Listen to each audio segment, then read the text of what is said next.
Bienvenida al canal. Aquí, cada vida que seguimos deja una marca. Hoy viajamos a Seattle, Washington, una ciudad gris y lluviosa que guarda muy bien sus secretos. Vamos a seguir la historia de Isabelle R.S., una arquitecta de 39 años y madre de gemelas, que pasó 2 años sin ver a sus propias hijas después de que su exmarido la destruyera en el tribunal utilizando documentos falsificados. Lo que Graham no sabía era que la enfermedad de una de las niñas revelaría una verdad dentro de una habitación de hospital que él nunca podría controlar. Quédate hasta el final. Si te vas antes, te vas a perder la mejor parte. Pero antes de empezar, asegúrate de formar parte de nuestra familia aquí en el canal, y cuéntanos en los comentarios desde qué rincón del país o del mundo nos estás viendo. Empecemos. Eran las 6:47 de la mañana de un martes de agosto cuando el teléfono de Isabelle R.S. vibró sobre su mesa de dibujo, donde había dormido menos de 3 horas. Estaba en Portland, Oregón, sola en una oficina que olía a café rancio y papel de impresora, con planos extendidos sobre cada superficie de trabajo. La Torre Morrison. 6 meses de cálculos estructurales, especificaciones de acero y reuniones interminables con inversores. Todo se reducía a planos que representaban un contrato de $28 millones, suficiente para salvar el estudio de arquitectura en quiebra que compartía con su socio, Marcus Morrison. A las 5 de la mañana, ya había renunciado a dormir y había vuelto a su mesa de dibujo. No porque amara tanto el proyecto, sino porque cuando su mente estaba ocupada, dejaba de pensar en todo lo demás. Y todo lo demás, en ese momento, tenía nombres: Sophie y Ruby, sus hijas gemelas de 10 años, a quienes no veía desde hacía 732 días. El número en su celular tenía un código de área de Seattle. Casi no contesta. Señora R.S., la voz al otro lado de la línea era calmada, con esa urgencia específica que solo los médicos saben mantener al mismo tiempo. Soy la doctora Sarah Bittman, del Hospital Infantil de Seattle. Llamo por su hija, Sophie. Isabelle sintió como la sangre abandonaba su rostro. ¿Qué pasó? ¿Está herida? Sophie fue ingresada en nuestra sala de emergencias esta madrugada. Su recuento de glóbulos blancos es críticamente bajo, 100 células por microlitro. El rango normal está entre 4.500 y 10.000. Estamos realizando pruebas adicionales, pero sospechamos leucemia mieloide aguda. La palabra cayó en el silencio de la oficina como un objeto pesado. Leucemia. La hija de 10 años de Isabelle tenía cáncer. Necesito que venga a Seattle inmediatamente, continuó la doctora. Sophie va a necesitar un trasplante de médula ósea. Necesitamos evaluarla como posible donante. El tiempo es crítico. Estoy en Portland. Isabelle ya había tomado sus llaves antes de terminar la frase. Puedo estar ahí en 3 horas. Perfecto. Pregunte por mí en la unidad de oncología pediátrica cuando llegue. Hubo una breve pausa. Señora R.S., sé que la situación de custodia es complicada, pero ahora mismo Sophie necesita a su madre. Isabelle colgó y se quedó mirando los planos de la Torre Morrison esparcidos sobre el escritorio. Llamó a Marcus. Necesito cancelar la reunión de Morrison. Isabelle, es nuestro proyecto más grande en 2 años. Si no presentamos hoy. Mi hija tiene cáncer. Me voy a Seattle. Silencio al otro lado. Marcus conocía la historia. Había visto a Isabelle derrumbarse cuando Graham le quitó a las niñas. Cuando el juez creyó las mentiras en ese informe psiquiátrico fabricado. Había sido testigo de cada apelación rechazada. Cada carta devuelta sin abrir. Ve, dijo finalmente. Yo me encargo de Morrison. Para quienes no lo sepan, el Hospital Infantil de Seattle no es un hospital cualquiera. Es uno de los mejores hospitales pediátricos de Estados Unidos, especializado en enfermedades raras y trasplantes complejos. Funciona como un centro regional, atendiendo pacientes no solo de la ciudad, sino de todo el noroeste del Pacífico. Las listas de espera son más cortas, pero los casos son los más graves. La autopista entre Portland y Seattle son 210 millas de pinos oscuros y asfalto gris. Isabelle hizo el trayecto en 2 horas y 40 minutos, conduciendo 15 millas por encima del límite de velocidad, con los nudillos blancos sobre el volante y la radio apagada. 732 días sin ver a sus hijas. Cuando Graham obtuvo la custodia total, se llevó a Sophie y Ruby a Seattle, cambió sus escuelas y cortó toda comunicación. Isabelle envió cartas, regalos, tarjetas de cumpleaños. Todo regresó sin abrir. El juez había creído un informe psiquiátrico firmado por un médico, Martin Strauss, que declaraba que Isabelle sufría de trastorno bipolar, dependencia al alcohol e inestabilidad emocional que ponía en riesgo a las niñas. Nada de eso era cierto. Pero Graham era un abogado carismático y convincente, y ella era una madre soltera intentando sostener un estudio lleno de deudas. La balanza nunca estuvo equilibrada desde el principio. Y ahora Sophie estaba enferma. Durante los últimos 2 años, Isabelle intentó contratar abogados. 3 rechazaron el caso sin siquiera leer los documentos. Graham Pierce era socio en uno de los bufetes más respetados de Seattle, y nadie quería sentarse en el lado opuesto en una sala de tribunal. El cuarto le pidió un anticipo que ella no tenía. Dejó de intentarlo. El estacionamiento del hospital era enorme y estaba bien iluminado.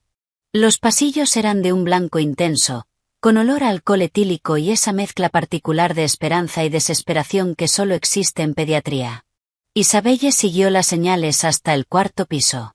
La doctora Sarah Whitman estaba en la estación de enfermería. Una mujer de unos 40 y tantos años, con el cabello rubio oscuro recogido en un moño tirante y unos ojos claros y tranquilos. «Gracias por venir tan rápido», dijo, extendiendo la mano. «Hablemos antes de que vea a Sophie». La sala de consulta era pequeña. La doctora cerró la puerta. Sophie fue ingresada a las 3 de la mañana por su padre. Había estado experimentando fatiga extrema, sangrados frecuentes y moretones durante varias semanas. El señor Pierce pensó que era un virus. Para cuando la trajo, sus niveles ya eran peligrosos. Isabelle sintió cómo se tensaban sus manos. Semanas. La doctora no dijo nada, pero en su mirada había algo que no necesitaba palabras. Lo que importa ahora es el tratamiento. Sophie necesita un trasplante de médula ósea.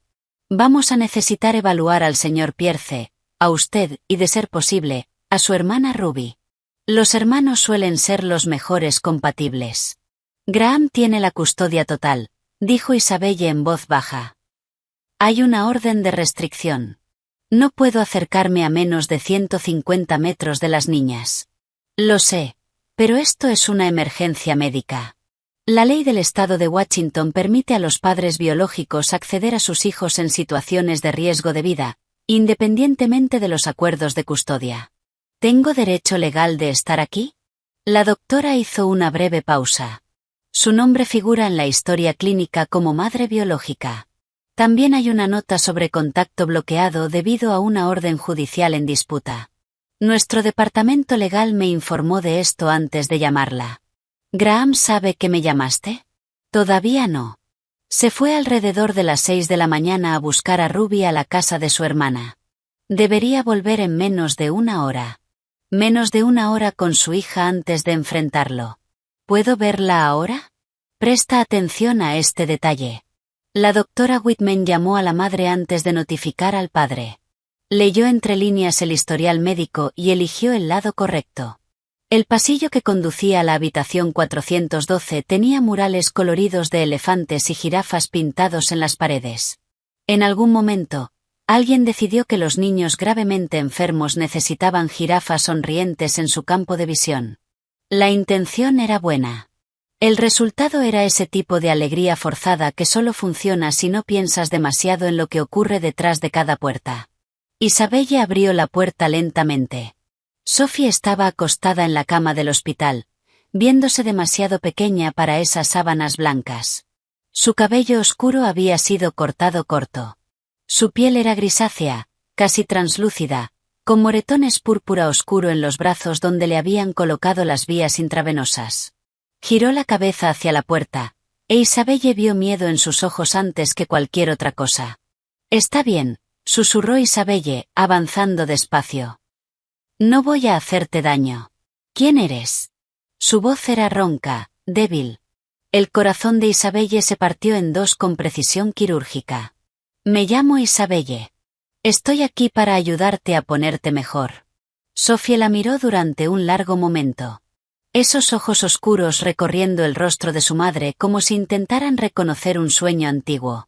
Y entonces, tan bajo que Isabelle casi no lo escucha. Mamá. No pudo contener las lágrimas. Sí, mi amor. Soy yo. Sophie se quedó en silencio un segundo. Papá dijo que te fuiste porque ya no nos querías. No era el momento. No era el momento para dejar que la rabia hablara más fuerte que el amor. Isabelle se sentó en la silla junto a la cama, tomó la pequeña y fría mano de su hija entre las suyas y se quedó así, en silencio por un instante. Porque a veces la presencia es lo único que las palabras no pueden reemplazar. Yo nunca me fui, dijo finalmente. He intentado volver todos los días desde que me separaron de ustedes.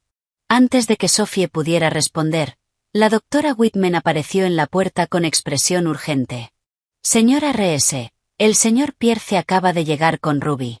Está exigiendo saber por qué usted está aquí. Isabelle esperó en la sala de conferencias mientras Graham acomodaba a Ruby en la habitación de Sophie. 30 minutos que se sintieron como 30 años. Cuando él entró, casi no lo reconoció. 2 años atrás, Graham Pierce era el tipo de hombre que vestía trajes caros y sonreía a los jueces como si les estuviera haciendo un favor.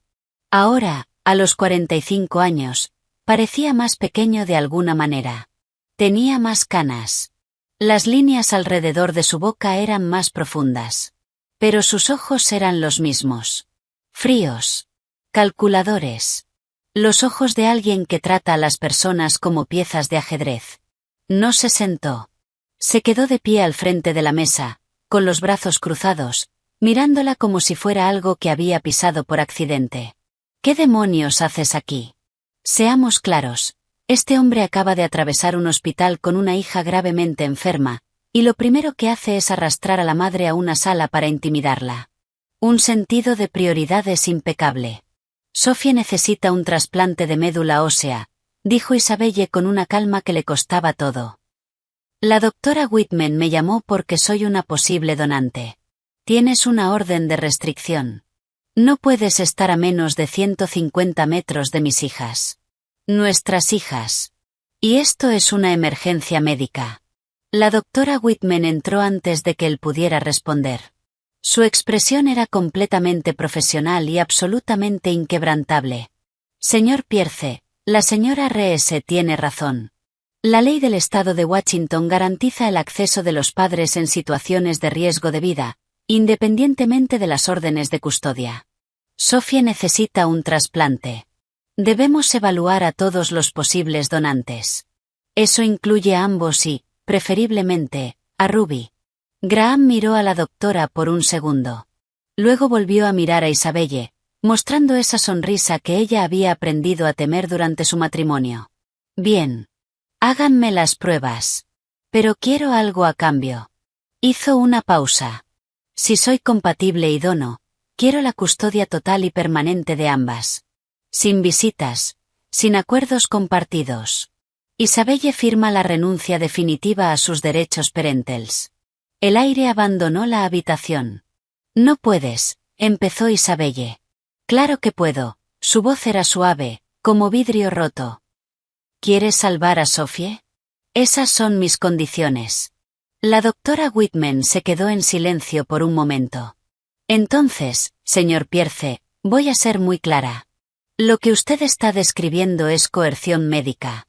Si intenta utilizar la enfermedad potencialmente mortal de su hija para manipular acuerdos de custodia, lo denunciaré inmediatamente a Servicios de Protección Infantil y al Comité de Ética de este hospital.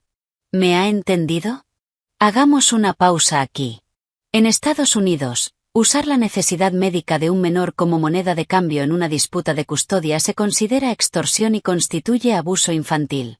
Le da a un juez motivos inmediatos para revisar y potencialmente revocar la custodia.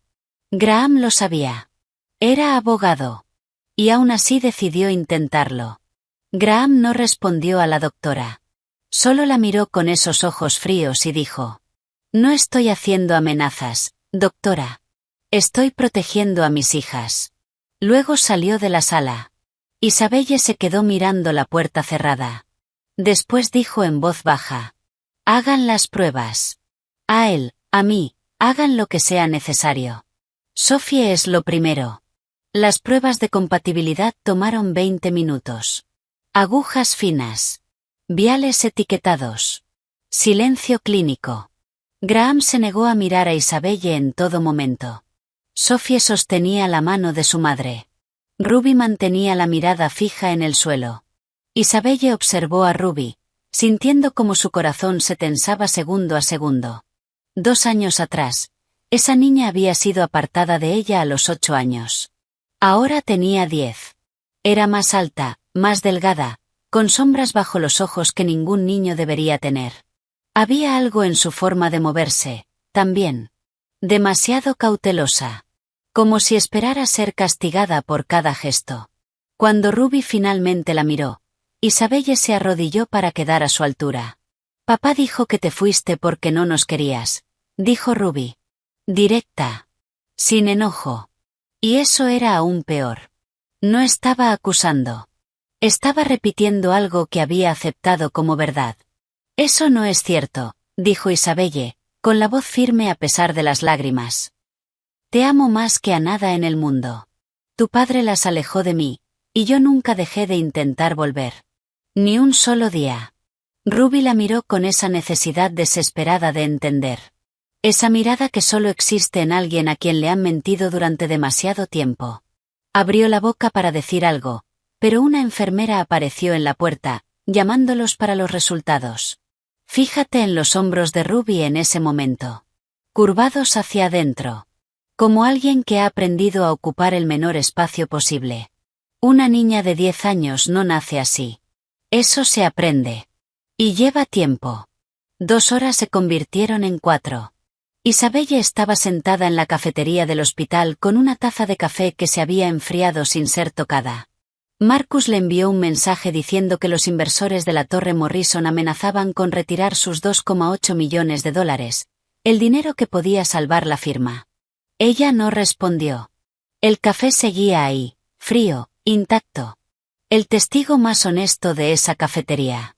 A las 5 de la tarde, la doctora Whitman llamó a todos a su oficina. Graham llegó acompañado de una mujer que Isabelle no conocía. De unos 30 y tantos años, rubia, impecable, con la mano apoyada en su brazo como marcando territorio. Graham la presentó simplemente como Stephanie. Sin apellido. Sin explicación. La doctora Whitman ignoró su presencia con una elegancia ensayada. Tengo los resultados preliminares de compatibilidad.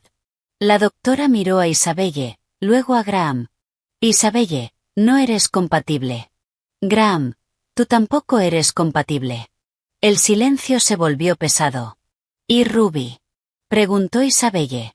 Ruby es compatible en un 50% con Sophie, lo cual es lo esperado entre hermanas. La doctora hizo una pausa, mirando la tableta en su mano con una atención distinta. Sin embargo, hay algo inusual en los marcadores genéticos de Ruby. No coinciden con el patrón esperado según el perfil genético de Graham. Graham frunció el ceño. ¿Qué significa eso? Significa que necesitamos realizar un panel genético más completo esta misma noche. Puede haber factores adicionales que debamos explorar antes de continuar. Fue cuidadosa con cada palabra. Isabelle lo notó. Graham también. Y este detalle importa, porque un abogado no escucha marcadores inusuales sin empezar a calcular. Isabelle vio ese cálculo encenderse en sus ojos incluso antes de que hablara. Giró lentamente y miró a su exesposa, entrecerrando los ojos. ¿Qué hiciste, Isabelle? No hice nada. Pero su voz titubeó, porque en ese momento, por primera vez en 10 años, un recuerdo que había enterrado tan profundamente que casi se había convencido de que era una invención, comenzó a salir a la superficie. Junio de 2015. La doctora Whitman dio por terminada la reunión antes de que Graham pudiera insistir.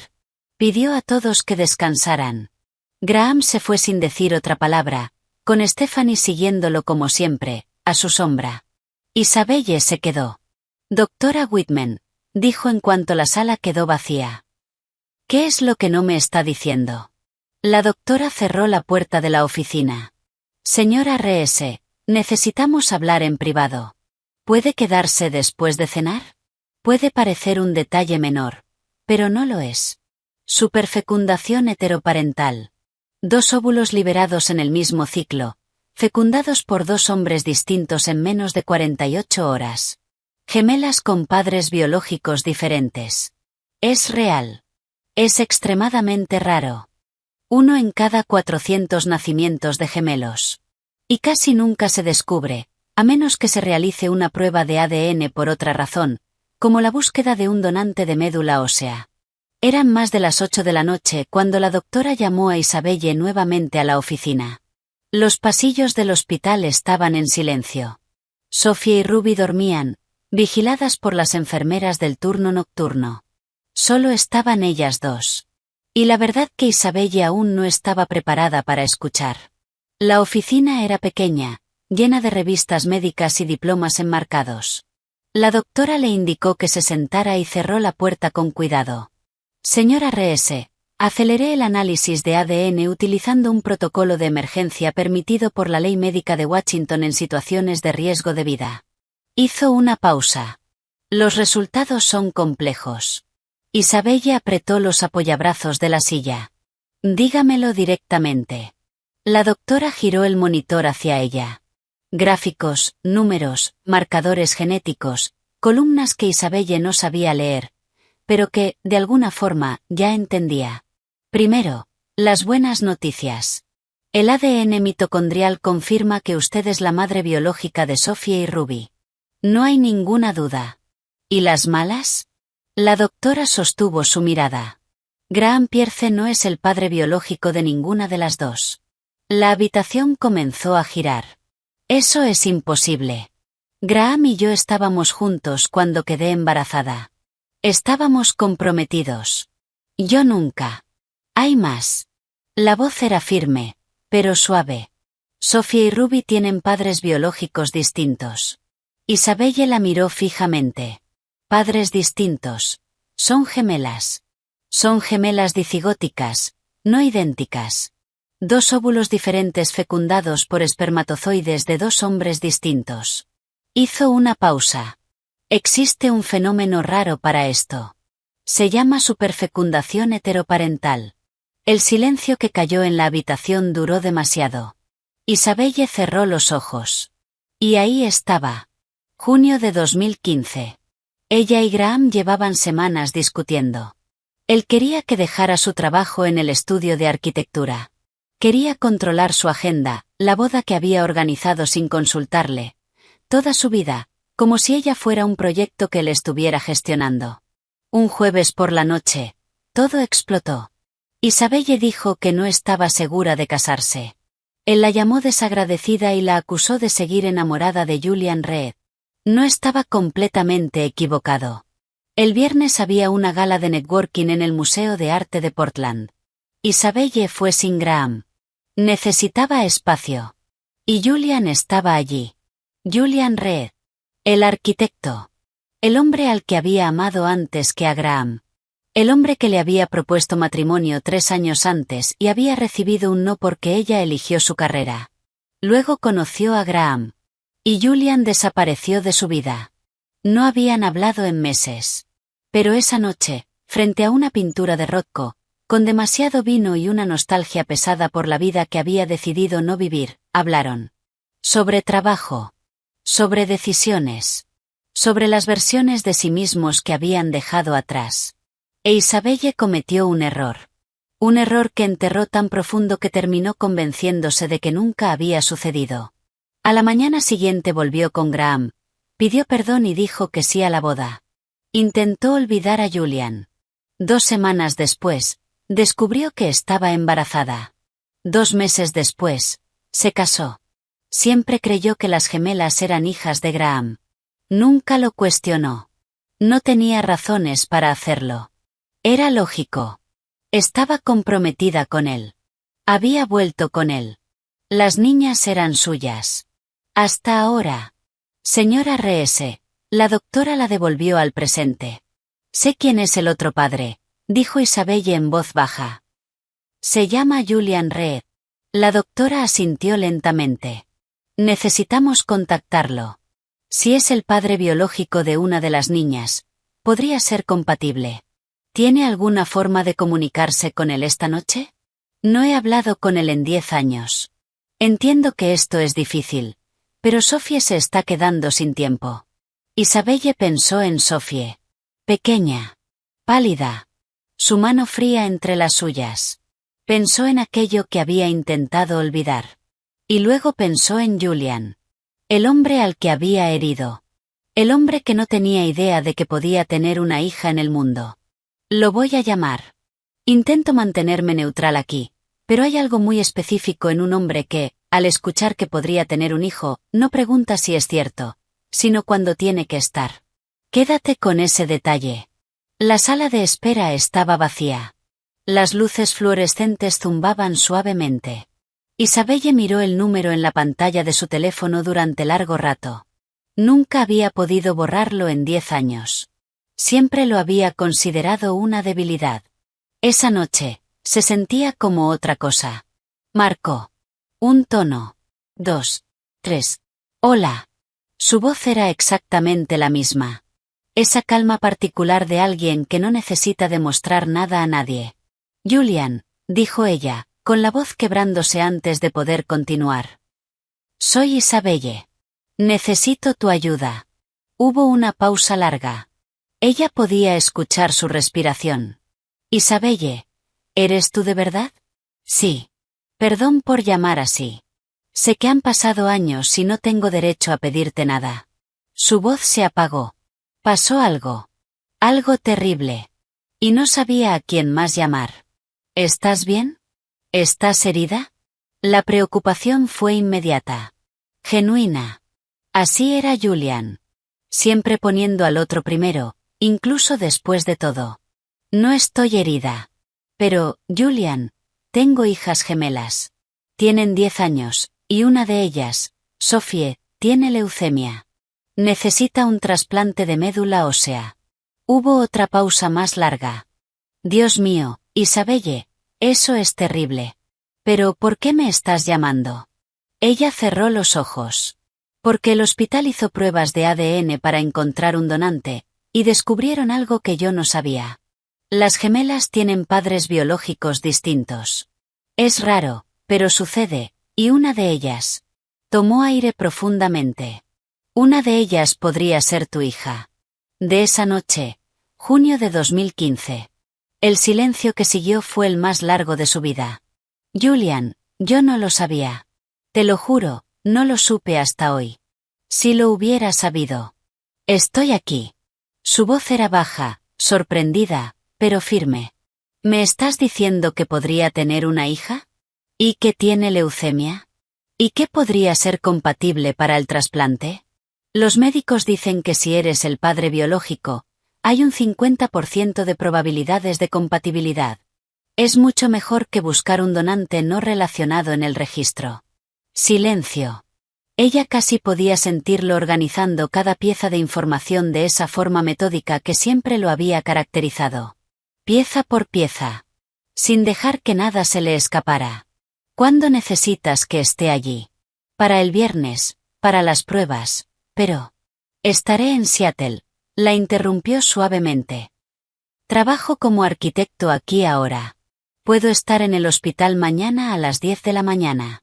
Isabelle sintió como algo se descongelaba dentro de su pecho por primera vez en días. Julian, no sé cómo agradecerte. No tienes que hacerlo. Su voz era serena. Si es mi hija, si hay alguna posibilidad, quiero ayudar. Te veo mañana. Colgó. Se quedó sentada en el silencio vacío de la sala de espera, con lágrimas cayendo por su rostro sin intentar detenerlas. Mañana, Julian Reed volvería a entrar en su vida. Mañana, enfrentaría las consecuencias de una noche que había intentado olvidar durante una década. Mañana, Graham descubriría una verdad que nunca había previsto.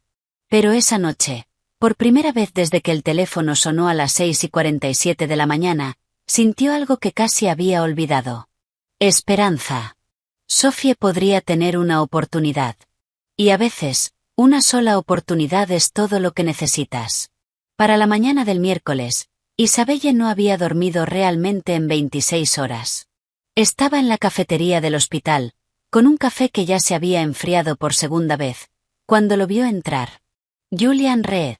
42 años. Su cabello oscuro tenía hilos plateados en las sienes que no estaban allí una década atrás. Sus hombros eran más anchos de lo que recordaba. Su rostro estaba un poco más marcado, como suele pasar con las personas que trabajan duro y piensan aún más. Vestía jeans y un suéter verde oliva, en lugar de los trajes a medida que Graham siempre prefería. Y había algo en esa simple elección que lo decía todo sobre la diferencia entre los dos hombres. Sus ojos color avellana la encontraron desde el otro lado de la sala. Cálidos. Firmes. Caminó hacia ella sin prisa. Se sentó frente a ella como si los 10 años de silencio fueran solo una ventana abierta que ahora cerraba con naturalidad. «Hola», dijo. Durante un momento, ninguno de los dos pudo decir nada más. «¿Estás bien?», preguntó. 3 palabras. Y Isabelle sintió cómo se le cerraba la garganta. Porque Graham nunca había sido el tipo de hombre que empezaba por ahí. Graham entraba a las habitaciones exigiendo respuestas. Julian entraba preguntando si todos estaban bien. «No», admitió ella. «No lo estoy». Él extendió la mano y apretó la suya por un segundo. «Sin cálculo. Sin condiciones. Cuéntame todo». Y ella lo hizo. La leucemia de Sophie. La prueba de ADN. La revelación de la superfecundación heteroparental. El descubrimiento de que Graham no era el padre biológico de ninguna de las niñas.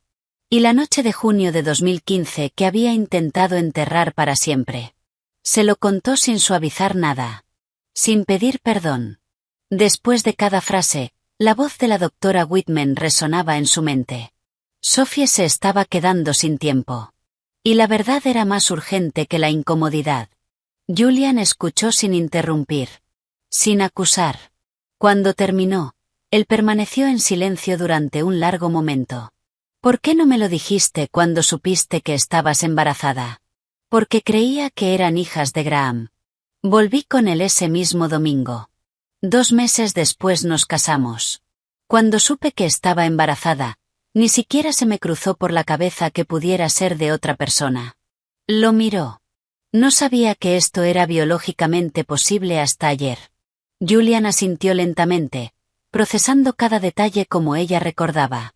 «Entonces, una de ellas podría ser mía». «Sí. Aún no sabemos cuál. Puede ser Sophie. Puede ser Ruby». «¿Y la que está enferma es Sophie?» «Sí». Empujó la silla hacia atrás y se puso de pie. «Entonces hagamos la prueba». La extracción de sangre de Julian tomó 5 minutos. Una jeringa. 2 viales. Etiquetas. Un congelador. La doctora Whitman explicó el protocolo. Tipificación acelerada de antígenos leucocitarios humanos, HOLA, con resultados en un máximo de 8 horas debido a la urgencia del caso. Julian se arremangó sin dudar. Respondió las preguntas clínicas con claridad. Y cuando la enfermera terminó, le dio las gracias como alguien que fue educado sabiendo que los modales no cuestan nada. Isabelle observó todo desde la puerta. Había algo en la postura de sus hombros. Rectos. Tranquilos. Que contrastaba con todo lo que había vivido en los últimos 2 años. Tribunales, cartas devueltas, puertas cerradas. Julian no había exigido nada para estar allí. Simplemente había llegado. Esto no es casual. El lenguaje corporal de alguien que actúa por elección es completamente distinto al de alguien que actúa por apariencia. Julian nunca cruzó los brazos. Graham había entrado al hospital el día anterior con los brazos cruzados y la mandíbula tensa.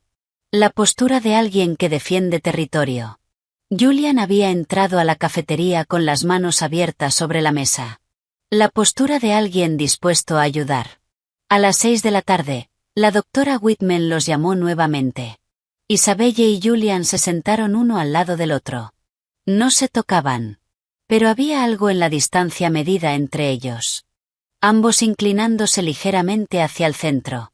como dos imanes que aún no decidían qué hacer. Ya tenemos los resultados. La doctora abrió el expediente. Julian, tienes una compatibilidad de 5/10 con Sophie. Eso es típico en una relación padre-hija. Eres compatible para el trasplante. Isabelle cerró los ojos. Julian exhaló lentamente. Entonces soy su padre, dijo en voz baja. El ADN lo confirma. Usted es el padre biológico de Sophie. Él se giró hacia Isabelle. Ella lloraba sin poder controlarse. ¿Puedo conocerla?, preguntó. A las 9 de la noche, la doctora abrió la puerta de la habitación 412. Isabelle entró primero. Sophie estaba despierta, con un libro en el regazo, los ojos atentos a pesar de su debilidad extrema. Sophie, hay alguien que quiero que conozcas. Julian entró despacio. E Isabelle presenció ese fenómeno raro, imposible de medir científicamente. El momento exacto en que alguien se reconoce en un rostro que nunca ha visto. Los ojos expresivos. La forma de la nariz. La manera en que Sophie sonreía apenas de lado. Todo venía de Julian.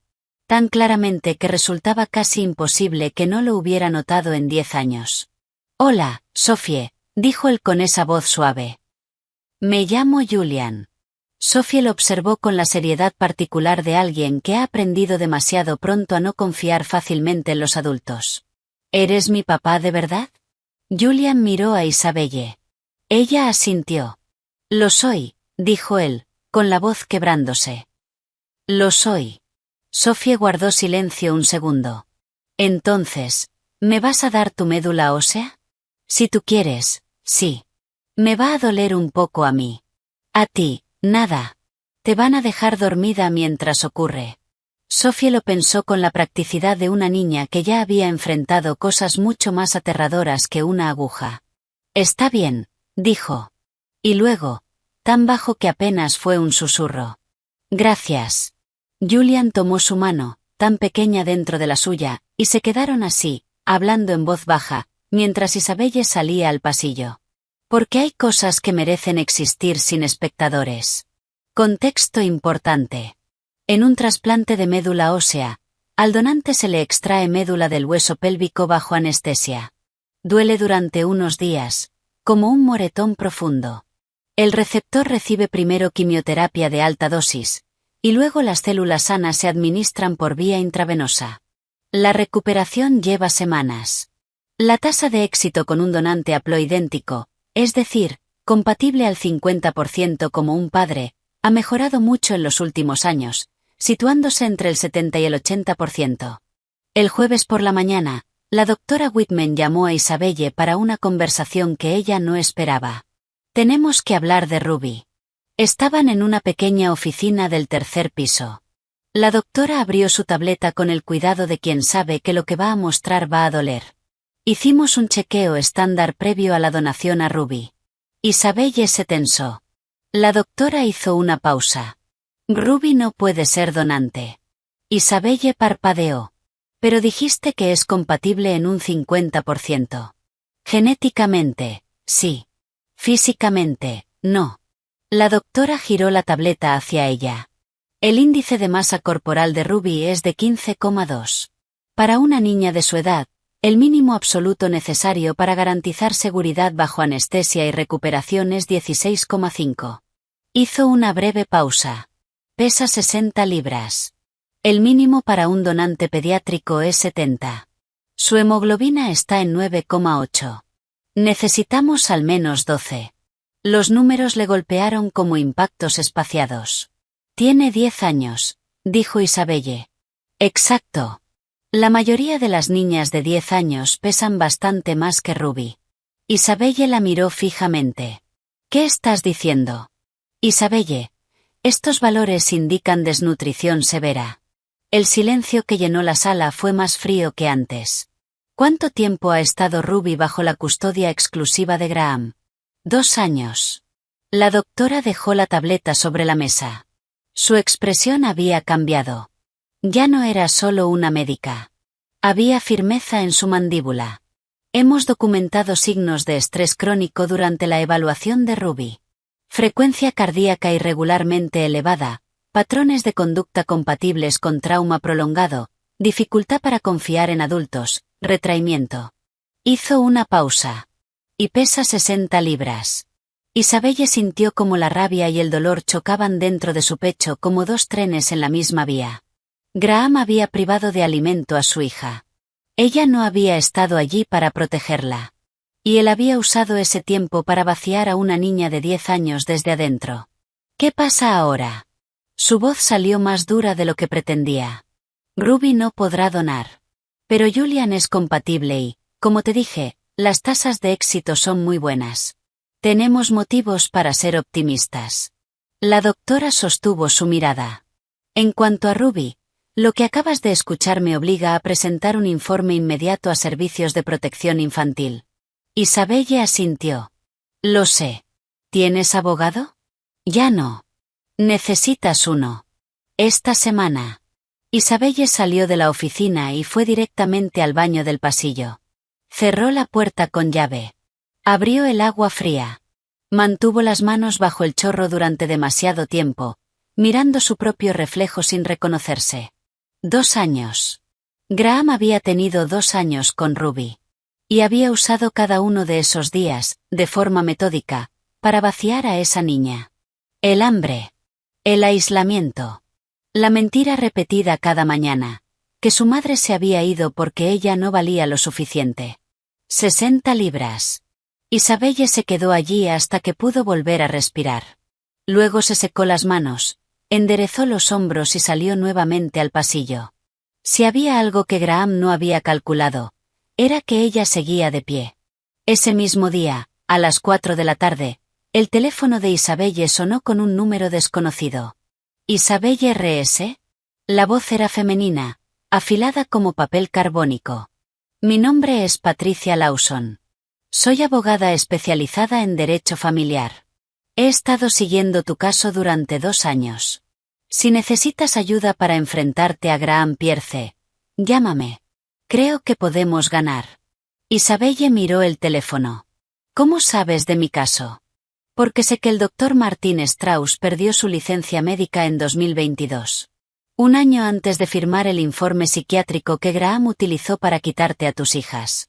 El suelo pareció moverse bajo sus pies. Hagamos una pausa. En Estados Unidos, un psiquiatra cuya licencia es revocada no puede ejercer ni emitir informes válidos legalmente. Usar un documento médico falso o inválido en un juicio de custodia constituye perjurio y fraude procesal. Graham había presentado ante un juez un informe firmado por un médico sin licencia, al que había pagado para fabricar un diagnóstico falso. Y nadie lo detectó. El abogado anterior de Isabelle no tenía los recursos para investigarlo. Y ella perdió a sus hijas por eso. ¿Cuándo puedo verte? Preguntó Isabelle. Mañana por la mañana. Cafetería a 2 cuadras del hospital. Te envío la dirección. Patricia Lawson era exactamente el tipo de mujer que parece haber nacido sabiendo que el mundo intenta aplastar a quienes no tienen defensa. 50 y tantos años. Traje gris oscuro. Gafas de marco fino. Un maletín de cuero abierto sobre la mesa con una organización impecable. Cada pestaña etiquetada. Cada documento en su lugar exacto. El tipo de orden que hace sudar a cualquier abogado contrario. Cuando Isabelle llegó, Patricia ya estaba de pie. Isabelle R.S. Te estaba esperando. Se sentaron en un reservado. Patricia deslizó una carpeta sobre la mesa antes de que llegara el café. Durante 6 meses investigué este caso. Esto es lo que encontré. Abrió la primera sección. En 2022, el Dr. Strauss perdió su licencia médica por conducta poco profesional y fraude en facturación. Tengo los registros disciplinarios, la notificación de revocación y correspondencia que prueba que Graham Pierce le pagó por fuera. Isabelle miró los documentos con los ojos ardiendo. Me robó a mis hijas con una mentira. Sí. Y vamos a demostrarlo. Patricia pasó a la segunda sección. Vamos a presentar una moción de emergencia para modificar la custodia por 2 motivos. Primero, fraude al tribunal. El informe psiquiátrico es legalmente inválido y Graham lo sabía. Segundo, abuso infantil. Los registros médicos de Ruby documentan desnutrición severa, un patrón de lesiones durante 18 meses y signos de trauma psicológico crónico. Va a intentar destruirme cuando se entere. Sin duda, respondió Patricia sin pestañear. Ya está planeando usar el ADN en tu contra. Va a llamarlo fraude de paternidad. Dirá que lo engañaste durante 10 años. Esto se va a poner feo. Cerró la carpeta. Pero tenemos una respuesta para eso. Hizo una pausa. Julian está aquí para salvar la vida de su hija. Graham estaba dejando que su hija pasara hambre como castigo. Un juez verá ambos lados, y no tendrá ninguna duda de quién es el monstruo en esta historia. A las 8 de la noche, Patricia trajo a un investigador privado. Frank Bishop. Un hombre de unos 50 años, rostro curtido, libreta en mano y una mirada que no dejaba escapar nada. Escuchó todo sobre Graham. ¿Dónde trabajaba? ¿Cómo vivía? Sus hábitos. Sus finanzas. Y fue directo. Dame 3 días. Encontraré lo que está ocultando. A las 8 de la noche, la doctora Whitman llamó a Isabelle.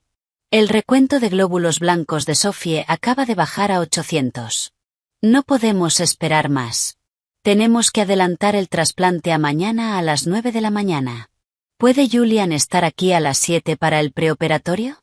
Isabelle miró a Patricia, que la observaba con total concentración. ¿Estamos listas? Preguntó Isabelle. ¿Podemos confirmar para mañana? Este es el tramo final. Colgó. Patricia habló en voz baja. Está ocurriendo ahora, Isabelle. Todo está ocurriendo al mismo tiempo. Y era cierto. El trasplante de Sophie. La batalla por la custodia. La investigación contra Graham. Su estudio de arquitectura al borde del colapso en Portland. Todo en la misma semana. Recuerda este momento. Porque es exactamente aquí, cuando todo está en contra de una persona al mismo tiempo, donde se descubre de qué está hecha. Isabelle se levantó y tomó su abrigo. Entonces que empiece. El sábado por la mañana llegó con una alarma que no era la suya. A las 6 y 7 de la mañana, el monitor cardíaco de Sophie se quedó en línea plana. Cuando Isabelle llegó a la habitación 412, las alarmas resonaban por todo el pasillo, y la doctora Whitman estaba dentro dando órdenes al equipo de emergencia. Atropina, medio miligramo en bolo intravenoso, ordenó, con la autoridad firme de alguien que ha visto esto antes y no piensa permitir que sea la última vez. La enfermera administró el medicamento.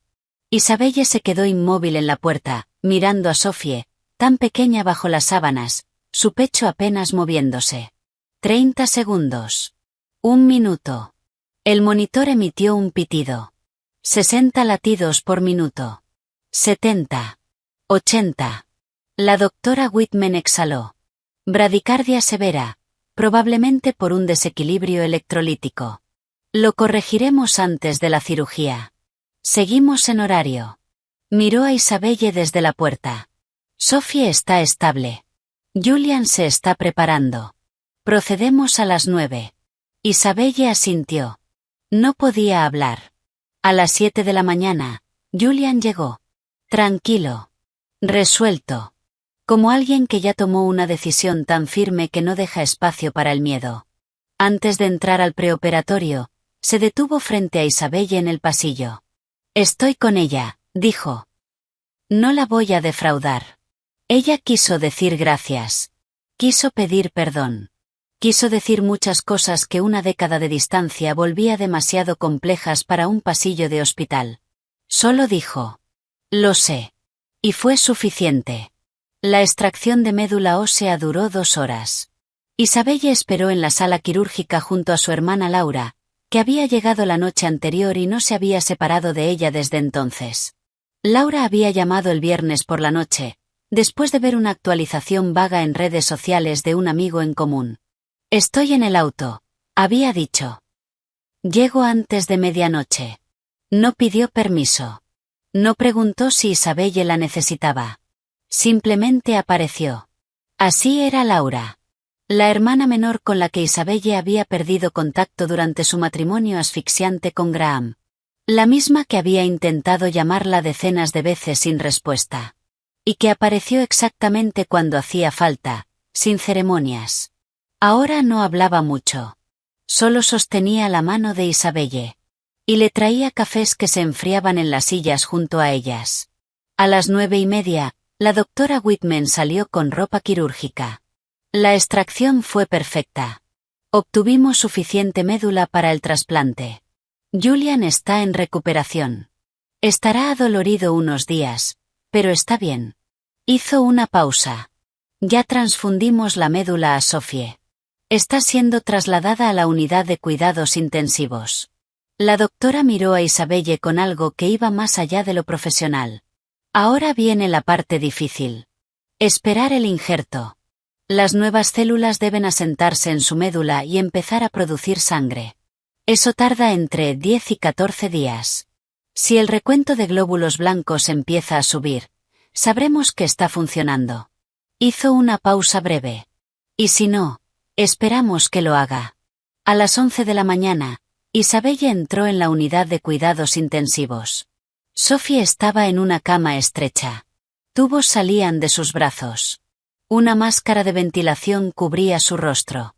Su piel era translúcida. Su cabello, apenas unos mechones. Pero el monitor sonaba con ritmo constante. Isabelle se sentó a su lado y susurró. Vas a ponerte bien, mi amor. Julian te dio su fuerza. Ahora solo tienes que resistir. En el sistema legal de Estados Unidos, en disputas de custodia graves, se designa un tutor ad litem. No trabaja para los padres. Trabaja exclusivamente para representar el interés superior de los niños. Investiga, entrevista y reporta directamente al juez. Cuando un padre abusivo enfrenta simultáneamente a un tutor ad litem y a servicios de protección infantil, el margen de maniobra se reduce muy rápido.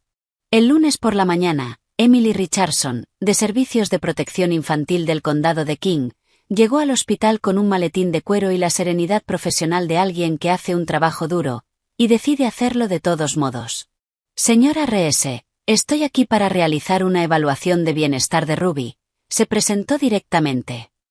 Por ley, la entrevista debe realizarse en privado. Ruby contará con un defensor infantil presente. Todo será grabado. Entiendo, asintió Isabelle, aunque cada instinto maternal le gritaba que no la dejara sola. Está lista. Emily observó a Ruby a través del vidrio de la puerta. La niña, sentada en la cama, coloreando. Sus movimientos demasiado contenidos para una niña de 10 años. Vamos a averiguarlo. La entrevista duró 1 hora y 20 minutos. Isabelle caminó por el pasillo junto a la doctora Whitman, mirando el reloj cada 3 minutos, contando pasos de ida y vuelta como si moverse pudiera acelerar el tiempo. Cuando Emily salió, su expresión era controlada. Pero había algo distinto en su mirada. Señora R.S., ¿podemos hablar en privado? En la sala de consulta, Emily abrió su maletín. Basándome en las declaraciones de Ruby y la evidencia médica, estoy registrando oficialmente un caso de negligencia infantil grave y abuso psicológico. Leyó despacio, dejando que cada palabra pesara. Ruby describió un entorno doméstico caracterizado por control extremo, aislamiento de usted y de su familia, y restricción alimentaria. Declaró que las comidas eran condicionales, solo se le daban cuando se comportaba correctamente, lo que significaba no mencionar a su madre, no pedir verla y no llorar.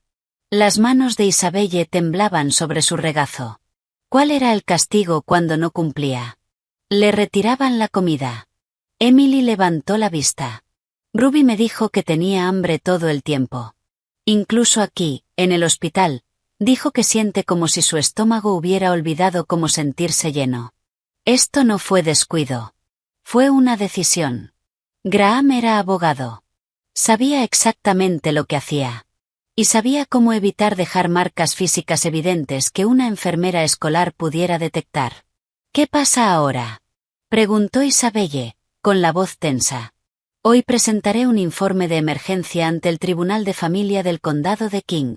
Basándome en la evidencia médica y el testimonio de Ruby, recomiendo la retirada inmediata de la custodia de Graham Pierce y la asignación temporal a usted. Emily cerró el maletín. Ruby fue consistente en todo su relato. Eso pesa mucho ante un juez.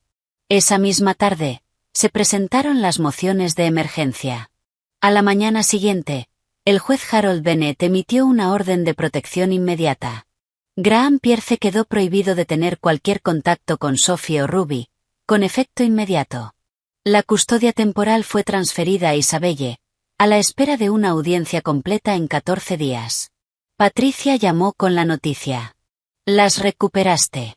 A las 2. Isabelle estaba en el pasillo del cuarto piso cuando escuchó esas palabras. Se dejó caer contra la pared hasta quedar sentada en el frío suelo de linóleo. Abrazó sus rodillas. Y lloró sin control mientras la gente pasaba a su lado, fingiendo no mirar. Algunas victorias llegan exactamente así. No con aplausos, sino con vos en el suelo de un hospital, con las manos cubriéndote el rostro, permitiendo por fin que el alivio supere al miedo. Esa misma tarde, Frank Bishop llamó a Patricia. «Encontré algo». «¿Están en una línea segura?» Patricia puso el altavoz. Isabelle estaba frente a ella. Graham creó una campaña de recaudación llamada Fondo para el Tratamiento de Sophie justo después del diagnóstico, dijo Frank. La difundió en redes sociales, su iglesia y contactos del bufete. Recaudó $475.000. 1.247 personas donaron. Isabelle se quedó inmóvil. ¿Cuánto llegó realmente al hospital? Aproximadamente 190.000. Patricia cerró los ojos un instante. ¿Y los 285.000 restantes? Preguntó Isabelle, con la voz apenas un hilo. Desaparecieron en 3 movimientos, respondió Frank. 95.000 fueron transferidos a una cuenta offshore en las Islas Caimán, a nombre de una empresa fantasma llamada Pierce Holdings. Sin empleados, sin dirección física. Hizo una pausa. Otros 125.000 se pagaron como honorarios a un supuesto doctor Leonard Klein por planificación de tratamiento especializado. Silencio. Ese doctor no existe. Revisé todas las bases de datos médicas del país. Es una identidad completamente inventada. Y los últimos 65.000, continuó, Graham se los pagó a sí mismo como gastos administrativos por gestionar la campaña de su propia hija. Nada de esto fue informado a los donantes. El silencio en la sala se volvió denso. Frank, la voz de Patricia bajó a un tono peligroso. ¿Puedes documentar todo esto en un informe formal? Dame 48 horas. Será irrefutable. Hizo una pausa. Pero hay algo más. Graham abrió una cuenta bancaria a nombre de Ruby hace 2 años, justo después de obtener la custodia.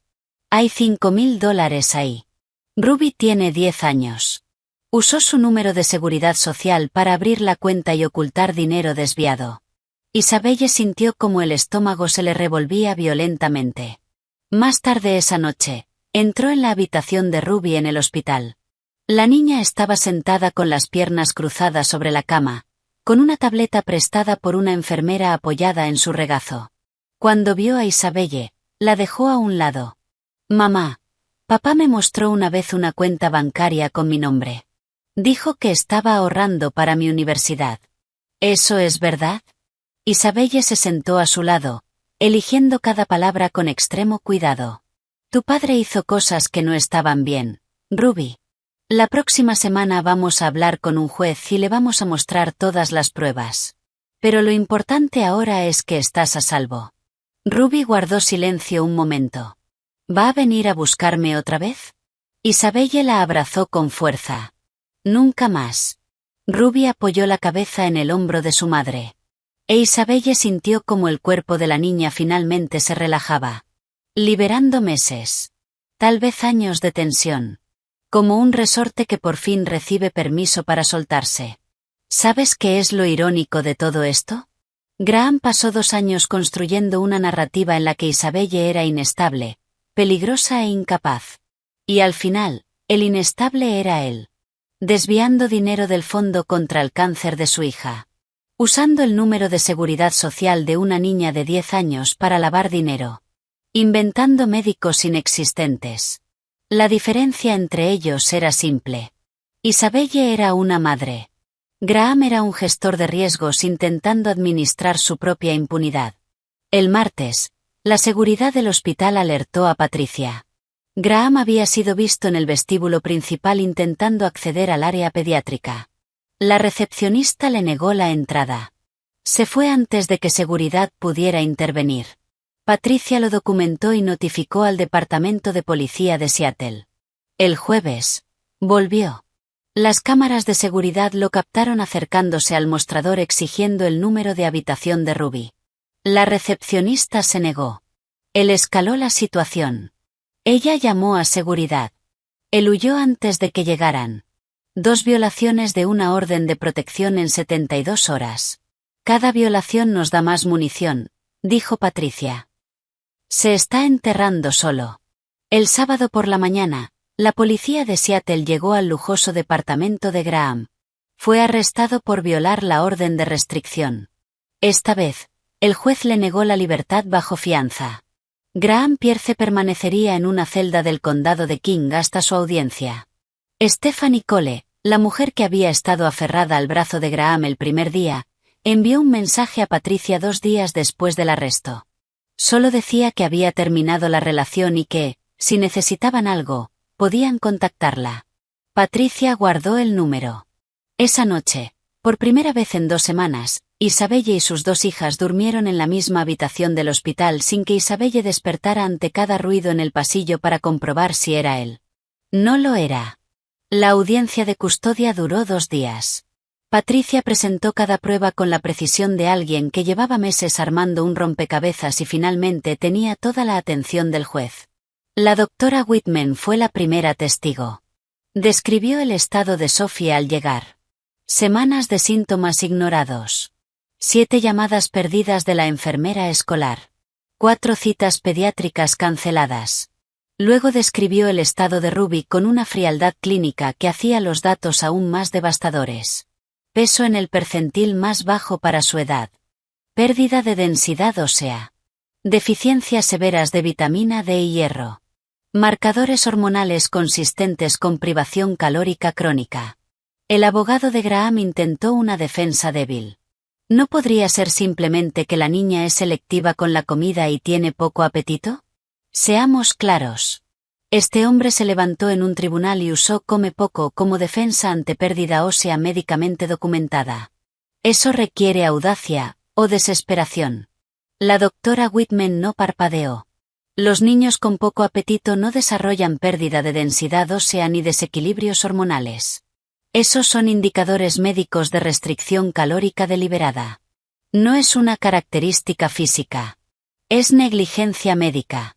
Emily Richardson, de Servicios de Protección Infantil, confirmó que Ruby había descrito un entorno de control, comidas condicionadas y aislamiento psicológico. La doctora Rebecca Klein, psicóloga infantil especializada en trauma, presentó su evaluación. Ruby mostraba síntomas de trauma complejo, hipervigilancia y conducta de acumulación de comida en su habitación del hospital. Los niños que esconden comida, explicó con calma, lo hacen porque han aprendido que su próxima comida puede desaparecer en cualquier momento. Es un mecanismo de supervivencia. No se desarrolla en un entorno saludable.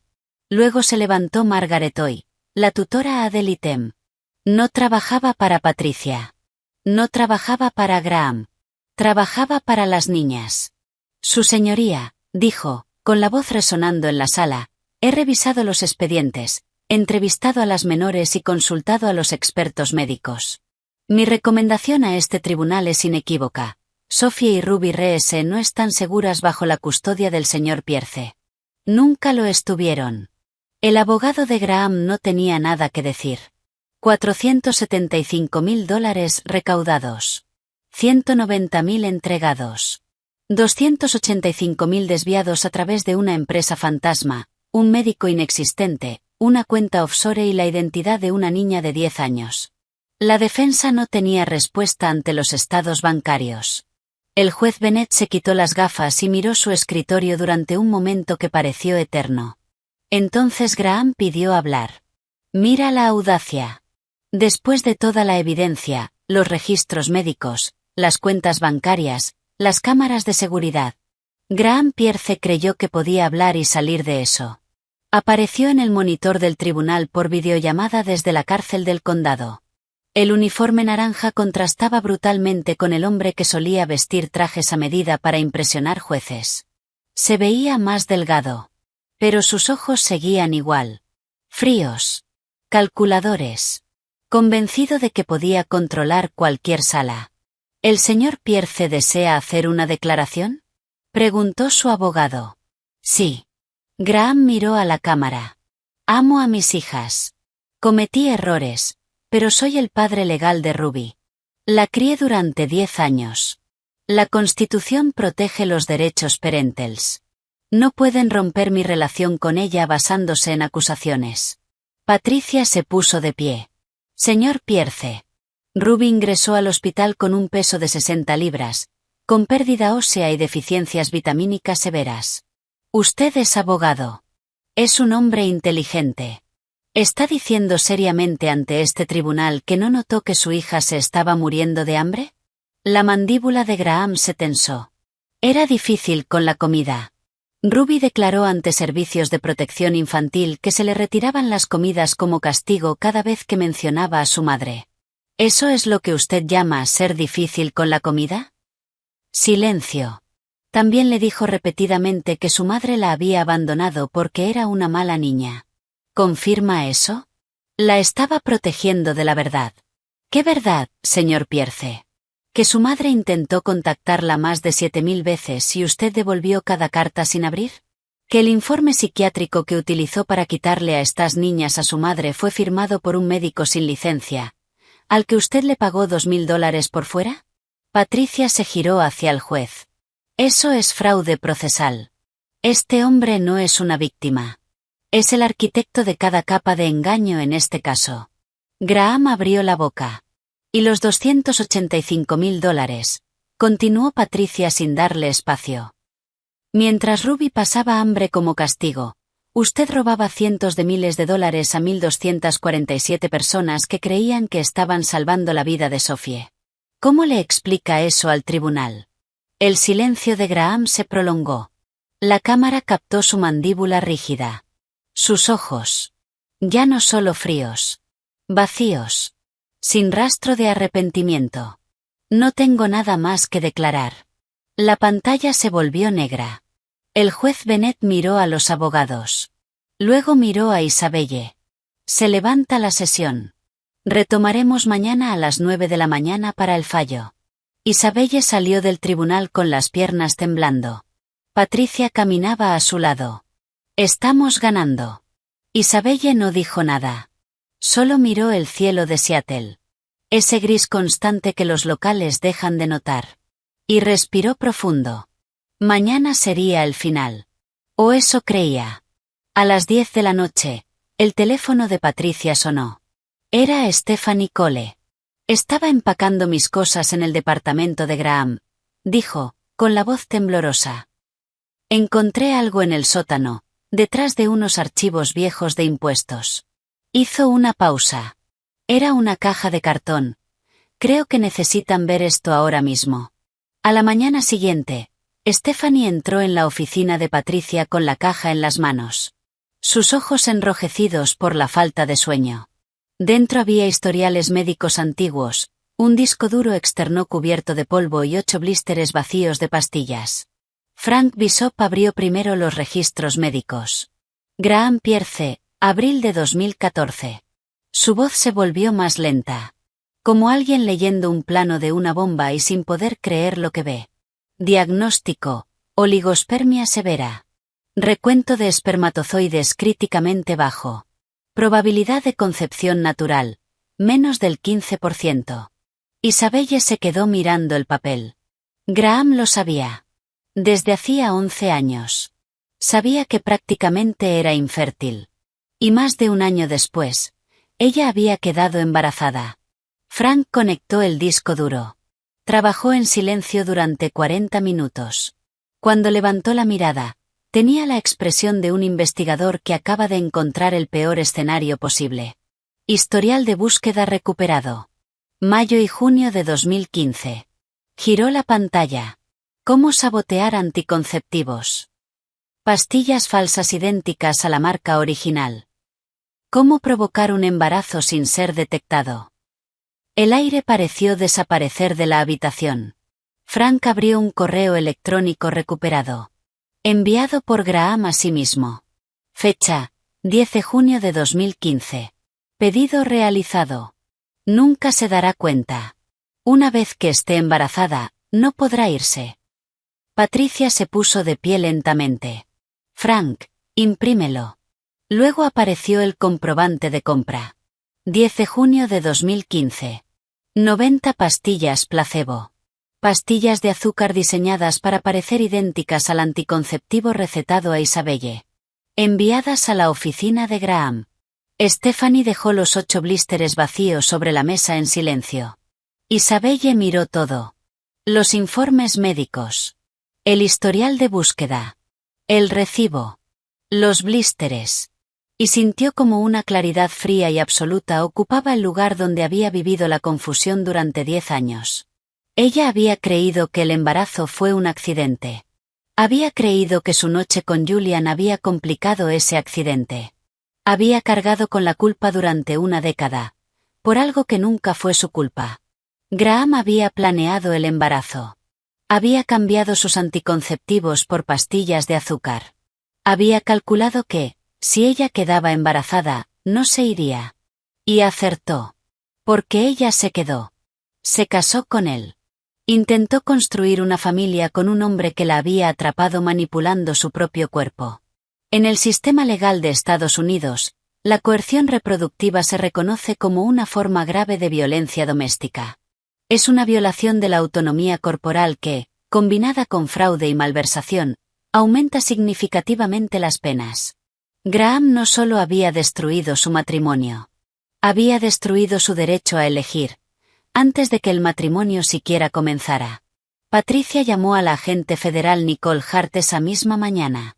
A las 11 de la mañana, la nueva evidencia fue presentada ante el tribunal. El abogado de Graham permaneció en silencio tanto tiempo que el juez Bennett tuvo que preguntarle 2 veces si tenía objeciones. No tenía ninguna. El fallo se emitiría al día siguiente. Y esta vez, la coerción reproductiva se sumaría a la montaña de cargos federales. Esa noche, Isabelle recibió un mensaje que no esperaba. Era de su padre, Richard Reese. Vimos las noticias. Vamos camino a Seattle. No tienes que vernos. Solo queremos estar cerca. Isabelle miró la pantalla durante largo rato. Habían pasado 11 años desde que realmente habló con sus padres. Desde que Graham los convenció de que ella era inestable. De que necesitaba espacio. De que él sabía que era lo mejor para la familia. Y ellos le creyeron. Era una herida antigua. Profunda. Pero estaban yendo. Isabelle respondió con una sola línea. Tribunal. 9 de la mañana. Jueves. El juez Harold Bennett entró a la sala con una resolución de 47 páginas en la mano. Se puso las gafas. Miró a Isabelle. Luego al monitor donde Graham apareció por última vez. En el caso Reese contra Pierce, habiendo revisado todos los testimonios, pruebas y argumentos legales, la función de este tribunal no es premiar la biología. Es proteger a los niños. Se giró hacia la pantalla. Graham Pierce representa un peligro claro y presente para sus hijas. Descuidó a Sophie durante semanas mientras su cáncer avanzaba. Privó sistemáticamente a Ruby de alimento como forma de control psicológico. Robó $285.000 destinados a salvar la vida de su hija enferma.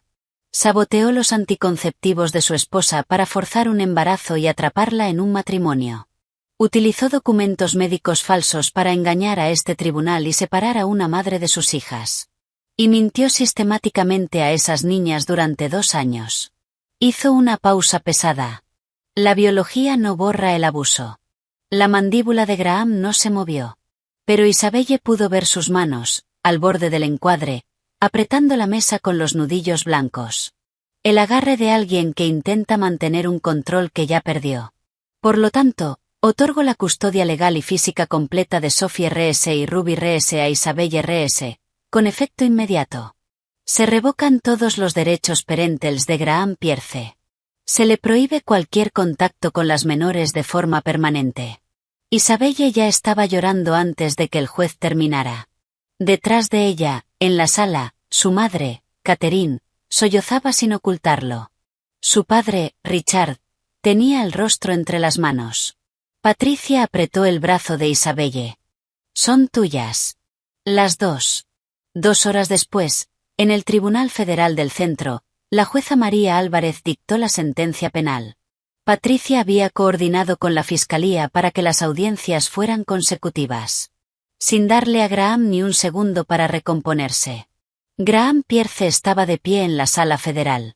De espaldas a Isabelle. Las manos esposadas al frente. Su defensor público parecía un hombre al que le habían entregado un barco que ya se estaba hundiendo. Graham fue declarado culpable de fraude electrónico, malversación, lavado de dinero, coerción reproductiva, abuso infantil, perjurio y obstrucción de la justicia. La voz de la jueza Álvarez tenía ese peso que no necesita volumen para cortar. La evidencia en su contra es abrumadora. Saboteó la autonomía corporal de su esposa para forzar un embarazo. Explotó a una menor vulnerable para beneficio económico. Privó de alimento a otra. Traicionó la confianza de su esposa antes incluso del matrimonio y ridiculizó el sistema judicial. Abrió el expediente. Las guías federales recomiendan una condena de 18 años. No veo ninguna razón para apartarme de ello. Lo miró directamente. Cumplirá 18 años de prisión federal, concurrentes con las condenas estatales. Será elegible para libertad condicional en 15. Graham abrió la boca para hablar. La jueza lo interrumpió. Deberá pagar $285.000 en restitución al Fondo Médico de Sophie, $150.000 a Isabelle R.S. en daños punitivos y $75.000 al Fondo Estatal de Compensación a Víctimas. Todos sus bienes serán incautados y liquidados para cubrir estas deudas. Pausa final. Y su licencia para ejercer derecho queda revocada permanentemente. Nunca volverá a pisar un tribunal como abogado. Graham finalmente habló. Su voz había perdido toda su seguridad. Amo a mis hijas. La jueza lo miró. Usted robó a una niña con cáncer. No parpadeó. No es la palabra que yo usaría. Llévenselo. Isabelle observó cómo se lo llevaban. El sonido de sus pasos encadenados. El uniforme naranja. Los hombros que ya no estaban erguidos. No sintió triunfo. Sintió algo más silencioso. La sensación clara de una puerta pesada cerrándose para siempre. Y ella, al otro lado. A salvo. A las 3 de la tarde, volvió al hospital infantil de Seattle. Sophie y Ruby estaban en la habitación de Sophie. Sophie estaba recostada en la cama, con un libro apoyado sobre las piernas. Ruby estaba sentada sobre las sábanas. Ambas levantaron la mirada hacia la puerta en cuanto Isabelle entró. Isabelle se sentó en el borde de la cama y tomó las manos de las dos. El juez dijo que se quedan conmigo para siempre. Los ojos de Ruby se abrieron de par en par. ¿Para siempre? Papá no puede venir a buscarme. Nunca más. Estás a salvo. Ruby enterró el rostro en el hombro de su madre y comenzó a llorar. No era un berrinche infantil. Era ese llanto que nace cuando alguien ha cargado demasiado peso durante demasiado tiempo, y por fin encuentra un lugar donde soltarlo. Sophie apretó la mano de Isabelle con fuerza. Mamá. Su voz era suave. Pero había más color en sus mejillas que en semanas. Esa chispa que la leucemia había intentado apagar. Estaba volviendo. ¿Julian sigue siendo mi papá? Isabelle levantó la mirada. Julian estaba en la puerta, observándolas con esa calma firme y cálida. Ser papá es más que el ADN, dijo Isabelle suavemente. Julian quiere ser parte de tu vida. Si tú quieres. Sophie lo miró. ¿Puedes venir a mi próximo control, Julian? Él entró en la habitación y se sentó junto a la cama. Sería un honor. Ruby levantó el rostro del hombro de Isabelle y lo observó durante un momento. Luego, con una seriedad demasiado grande para una niña de 10 años. Voy a llamarte tío Julian. ¿Está bien? Él sonrió. Y fue una de las pocas veces que Isabelle lo vio con los ojos llenos de lágrimas. Más que bien. 6 meses después, la doctora Torres entró en la consulta con una sonrisa que los oncólogos solo muestran cuando tienen las mejores noticias posibles. Sophie, dijo, estás oficialmente en remisión completa. No hay células cancerígenas detectables. Los ojos de Sophie se abrieron. Entonces, ¿estoy curada? Estás evolucionando de forma excelente. Te vamos a controlar durante 5 años como parte del protocolo, pero tu pronóstico es muy bueno. El trasplante fue un éxito. Isabelle sintió la mano de Julian apretar la suya. Ruby abrazó a Sophie con tanta fuerza que casi se caen de la camilla. Y en ese momento, en una sala de hospital con paredes beige, olor a alcohol y el murmullo del pasillo al otro lado de la puerta. Algo que había estado roto durante 12 años, volvió a unirse. Ruby tenía un camino largo por delante. Las sesiones semanales con la doctora Klein continuaron durante meses. En una de ellas, a la que Isabelle pudo asistir, Ruby dijo algo que nunca olvidaría. Antes pensaba que mi papá no me quería porque yo era una mala niña. Ahora sé que el que estaba roto era él. La doctora Klein se inclinó ligeramente hacia adelante. ¿Y cómo te sientes ahora con tu mamá? Ruby miró directamente a Isabelle. Mamá es el lugar más seguro que conozco. Las pesadillas que antes despertaban a Ruby 5 veces por semana fueron disminuyendo. Luego una vez al mes. Luego menos. Se unió a un equipo local de fútbol en Portland. Hizo amigos. Aprendió a confiar otra vez. Pero en la medida correcta. Y eso es muy distinto a confiar en todos. El estudio de Isabelle sobrevivió. Marcus logró ganar tiempo con los inversores de la Torre Morrison. Ese mes firmaron 3 nuevos clientes. Y Julian propuso una fusión que dio origen a R.S. Morrison y Red Architecture. 12 empleados. Ingresos anuales cercanos a los $5 millones. Y una cultura basada en una idea simple. Las personas que cuidan de sus familias son mejores profesionales, no peores. Los padres de Isabelle, Richard y Catherine, viajaban desde Seattle todos los meses. Catherine le enseñó a Ruby a hacer galletas con chispas de chocolate en la cocina de Portland. Richard jugaba ajedrez con Sophie. Y perdía cada vez más seguido.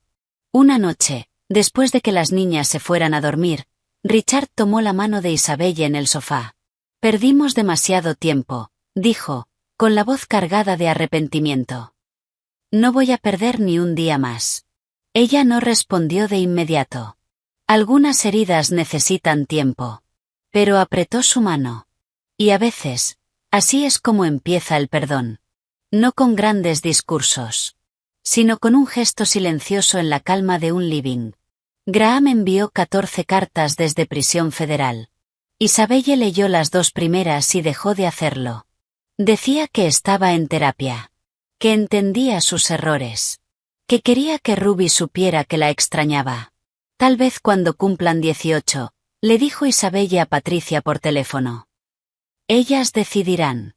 Por ahora, las niñas estaban demasiado ocupadas siendo felices. Y eso era suficiente. Un domingo de marzo, Isabelle estaba en el patio trasero de su nueva casa en Portland organizando un asado. Julian estaba en la parrilla. Sus padres estaban allí. Marcus con su nueva pareja. Su hermana Laura. Su mejor amiga Vanessa. Todos los que se quedaron. Los que volvieron. Los que aparecieron cuando la niebla finalmente se disipó. Una amiga fotógrafa de Laura sugirió una foto familiar. Tardaron 40 minutos en acomodarse. Marcus se salía del encuadre. La novia intentaba esconderse detrás de Laura. Richard puso la mano en el hombro equivocado 3 veces antes de que alguien lo corrigiera. Las familias reales son así. Incluso las fotos perfectas son un caos. Bien, todos juntos. Sonrían de verdad. Isabelle estaba en el centro. Un brazo rodeando a Sophie. El otro a Ruby. Julian justo detrás de Sophie, con la mano apoyada suavemente en su hombro. Los abuelos a los lados. Marcus y Laura ajustándose en los extremos. Justo antes del flash, Ruby susurró. Mamá, ¿así se ve una familia feliz? Isabelle besó la cabeza de su hija. Así se ve nuestra familia. La cámara disparó. E Isabelle pensó en todo lo que había aprendido. No de un libro.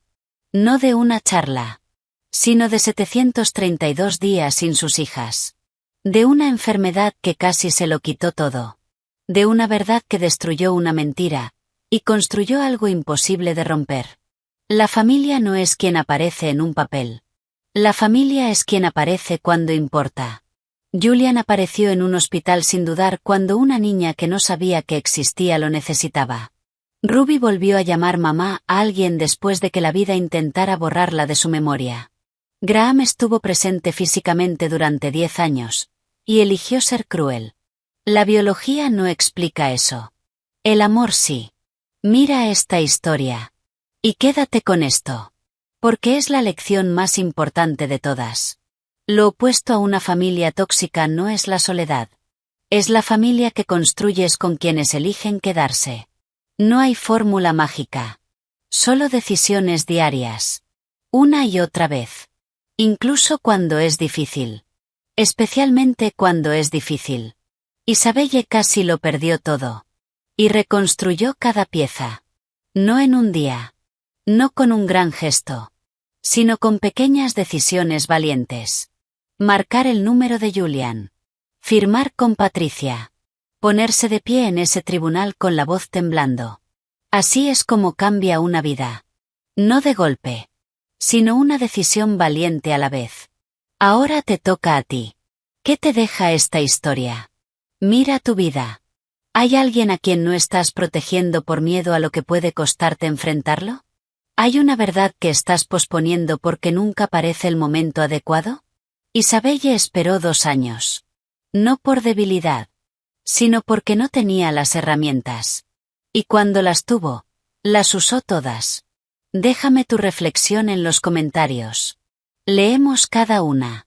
Y si esta historia te tocó, compártela con alguien que necesite escuchar que no está solo. Y si todavía no formas parte de esta comunidad, este es el momento. Porque cada historia que contamos deja algo que vale la pena quedarse. Y como siempre, nos vemos en el próximo vídeo.